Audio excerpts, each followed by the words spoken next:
हे yogis, नमस्ते। एक बार फिर से आप सभी लोगों का स्वागत है इस नई वीडियो के साथ। और आज की जो वीडियो होगी वो होगी अस्थमा पेशेंट्स के लिए। अस्थमा, जिसको आमतौर पर दमा के नाम से भी जाना जाता है। तो मैं बताऊंगा कि अस्थमा होता क्या है, क्या इसके कारण है, क्या इसके सिम्टम्स हैं और कैसे इसे योग के थ्रू, योग के कुछ योगा पोस्चर और कुछ ब्रीदिंग टेक्निक्स के थ्रू से इसके लक्षण हैं उनको मैनेज किया जा सकता है। तो दोस्तों, मैं बात करूँगा सबसे पहले जो हमारी ह्यूमन बॉडी, हमारा शरीर जो है उसको 24 आवर्स ऑक्सीजन की नीड होती है। ओके, जिसके लिए जो हमारी रेस्पिरेटरी सिस्टम है, जो श्वसन प्रणाली है, वो जिम्मेदार होती है। और जो हवा, ऑक्सीजन जो अच्छे से अंदर जाए, हमारे लंग्स तक जाए, अच्छे से पूरे लंग्स में फैल जाए, उसके लिए कुछ एयरवेज बनी होती हैं जिनको ब्रोंकस के नाम से जाना जाता है। अब बात करते हैं अस्थमा होता क्या है। अस्थमा जब भी किसी कारणवश हमारी जो एयरवेज होती हैं उसमें सांस का हवा का पास ना होना, जो हमारी एयरवेज होती हैं उनमें, और धीरे धीरे जब आदमी को सांस लेने में दिक्कतों का सामना करना पड़ता है और टाइम के साथ साथ सांस फूलने लगती है आदमी की। और जो अस्थमा का जो पेशेंट्स होता है उसके केस में क्या होता है कि जो उसकी जो एयरवेज होती हैं वो काफ़ी हाइपो सेंसिटिव होती हैं। आई मीन प्रकृति के साथ, नेचर के साथ बहुत ही जल्दी प्रतिक्रिया करने लग जाती हैं, क्योंकि बहुत ही हाइपो सेंसिटिव, काफ़ी संवेदनशील होती हैं। और ये मेनली होता है कि जब कभी मौसम चेंज हो रहा है एटमॉस्फेयर के साथ, और पोल्यूशन हो गया एक, और सम एलर्जेंस इसके भी एक कारण हो सकता है। अब हम बात करते हैं कि हमारी एयरवेज में ये रुकावटें होती क्यों हैं। तो इसका सबसे जो मेन रीज़न होते हैं वो हैं 3 बड़े मेजर रीज़न हैं। तो सबसे पहला जिसकी हम बात करेंगे वो है इन्फ्लेमेशन, मतलब सूजन। जो हमारी एयरवेज होती हैं उनमें सूजन आने लगती है, स्वेलिंग आने लगती है, जिससे कि जो पाइप की जो ओपनिंग होती है वो काफ़ी पतली हो जाती है, तो सांस लेने में काफ़ी दिक्कत हो जाती है। और सूजन के साथ साथ इरिटेशन, चिड़चिड़ा, मतलब इरिटेशन हो जाती है पाइप में। और जब दूसरी हम बात करते हैं, दूसरा जो इसका रीज़न है वो है म्यूकस, यानी कि बलगम। जब बलगम एयरवेज में, जब अत्यधिक मात्रा में बलगम जम जाता है तो जो पाइप हैं, एयरवेज हैं, उनमें रुकावटें पैदा होने लग जाती हैं, वो ब्लॉक्ड हो जाती है एयरवेज। सो इससे भी आदमी ब्रीदिंग करना बहुत ही मुश्किल हो जाता है। आप स्क्रीन में देख रहे होंगे एक म्यूकस से भरी हुई एयरवेज और एक नॉर्मल एयरवेज। सो म्यूकस जमा होने से जो हमारी एयरवेज है वो ब्लॉक्ड हो जाती हैं। सो काफ़ी दिक्कत हो जाती है इसमें भी। और अब हम बात करते हैं जो मेन रीज़न है, तीसरा रीज़न है ब्रोंको कॉन्स्ट्रिक्शंस। इसमें क्या होता है कि जो हमारी एयरवेज हैं उनकी जो बाहरी मसल्स होती हैं वो स्क्वीज हो जाती हैं, संकुचित हो जाती हैं, जिससे कि उसकी ओपनिंग, पाइप की ओपनिंग पतली हो जाती है फिर से, और सांस को पास करना, हवा को पास करना बहुत ही मुश्किल हो जाता है। अब जब नॉर्मल जो अस्थमा का पेशेंट होता है उसकी नॉर्मल, वो जब डिजीज से सफ़र कर रहा होता है, उसकी जो एयरवेज होती है उसमें नॉर्मली म्यूकस एंड इन्फ्लेमेशन, सूजन बनी रहती है।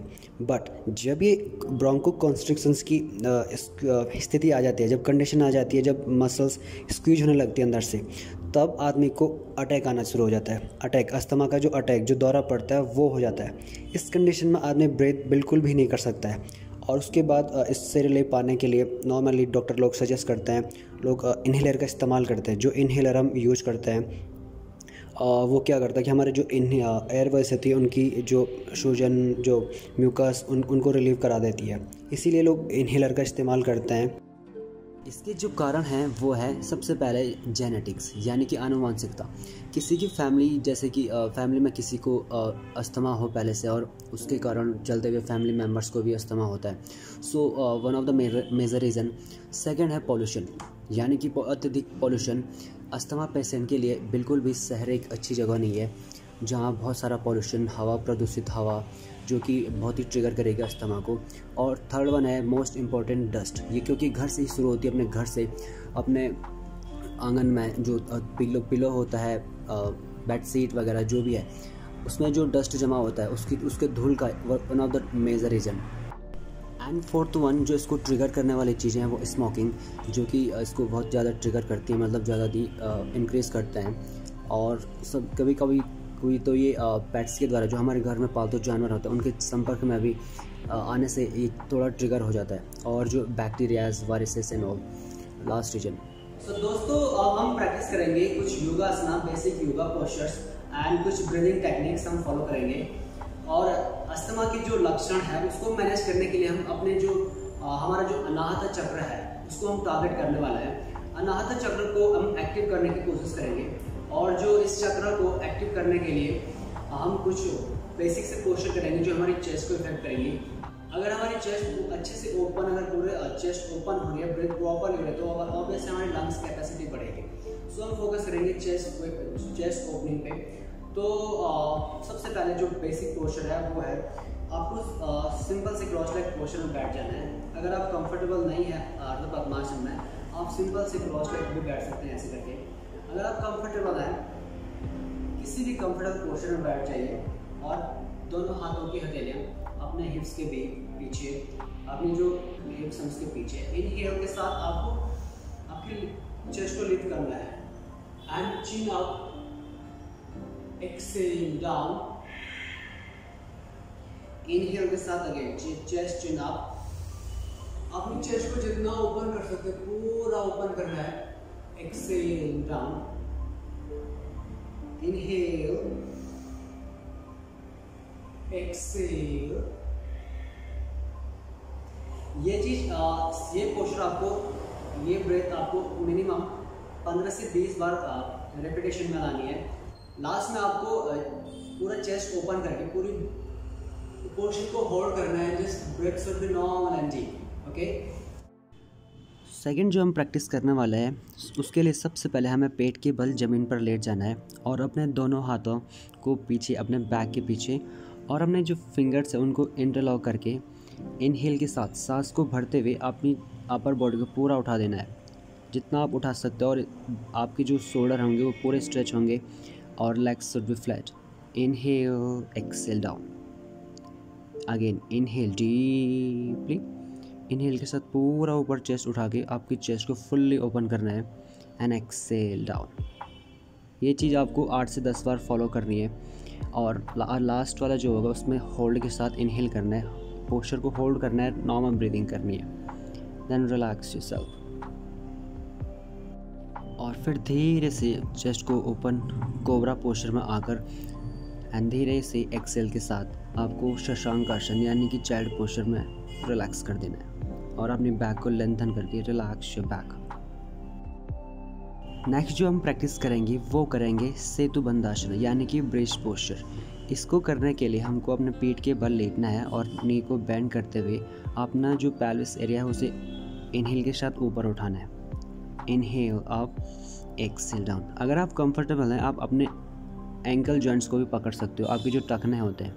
Otherwise if you not comfortable, you are beginner, you can place your palm simply on the floor, then lift your pelvis up and down, breathe in and breathe out. अगर आप comfortable हैं आपकी fingers को interlock करके last में pelvis up करके and आपकी जो चिन होगी वो आपकी कॉलर बोन पर टच होगी एंड आपको नॉर्मल ब्रीदिंग करते रहना है। आपको सांसों को बिल्कुल भी रोकना नहीं है and then relax yourself, breathe in and breathe out. And the last one, lift your pelvis up and hold this posture for few seconds and then breathe in and breathe out, relax.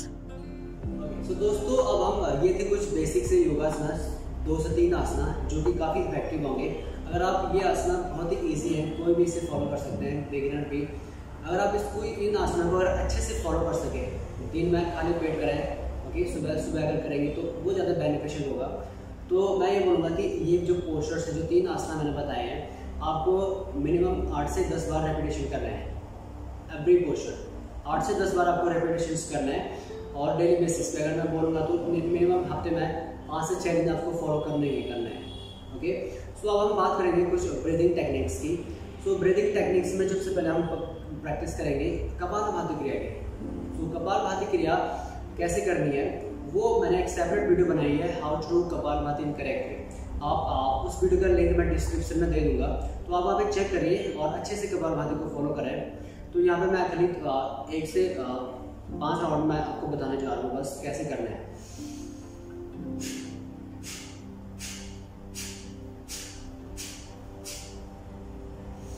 Okay, तो पूरी कपालभाति को कैसे अच्छे तरीके से करें video मैंने separate बनाई हुई है, आप उसको चेक करें और उसको देखें अच्छे से। और सेकेंड जो हम प्राणायाम करेंगे वो प्राणायाम है उज्जयी ब्रेथ। सो उज्जयी ब्रेथ को मैं यहाँ पे करके बताऊंगा आपको कैसे करना है, पूरे ट्रिक्स बताऊंगा। सो उज्जयी ब्रेथ को करने के लिए हमको इनहेल आपकी जो गले से लेनी है, palm on thighs. Okay, simply जो आपकी हथेलियाँ हैं आपकी थाइस करेंगे, नी करेंगे। आपको इनहेल आपके थ्रोट से लेनी है, इनहेल। उज्जयी ब्रेथ को करने के लिए आपको करना क्या है कि जो भी इनहेलेशन होगा वो आपके थ्रोट से होगा, ना कि your mouth and your nostril. Inhale through throat और आपकी थ्रोट से आवाज़ सुनाई देगी, it means you are doing a correct way. Inhale के साथ, थ्रोट के साथ इनहेल, आपको ब्रेथ को होल्ड करके हुए जो आपकी चिन है उसको अपनी कॉलर बोन पे टच कर देना है और आपकी जो ब्रेथ है उसे होल्ड कर देना। आप जितना लंबे समय तक आप कर सकते हो, 5 से 10 सेकेंड ट्राई करें कि होल्ड करें ब्रेथ को।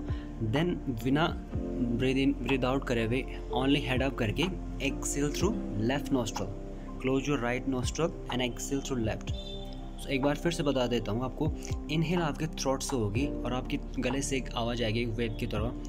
आपको चिन को लॉक कर देना है, फिर आपको हेड ऊपर करके इनहेल के एक्सेल लेफ्ट नॉस्ट्रल से एक्सेल करना है।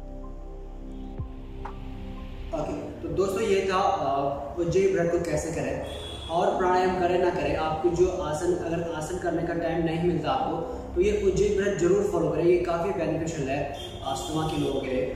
सो बहुत ही इंपॉर्टेंट चीज़ है ये, इसको डेली बेसिस पे फॉलो कर सकते हैं। और जो लास्ट प्राणायाम हम करेंगे अनुलोम विलोम प्राणायाम। अनुलोम विलोम प्राणायाम की भी मैंने जस्ट इससे जो प्रीवियस वीडियो है वो मैंने अनुलोम विलोम की पूरी वीडियो बनाई है। वहाँ पे मैंने बताया है कि कैसे ब्रीदिंग पैटर्न होना, क्या ब्रीदिंग पैटर्न होना चाहिए, कैसे आपको सही तरीका होना चाहिए करने का। सो वो भी आप फॉलो कर सकते हैं। दोनों वीडियो का लिंक्स मैं डिस्क्रिप्शन में दे रहा हूँ, तो आप जाके फॉलो कर सकते हैं।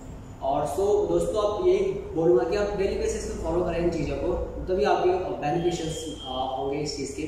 सो फिर से thank you so much, and तब तक के लिए stay healthy, stay happy and take care. See you soon in the next video. Bye bye.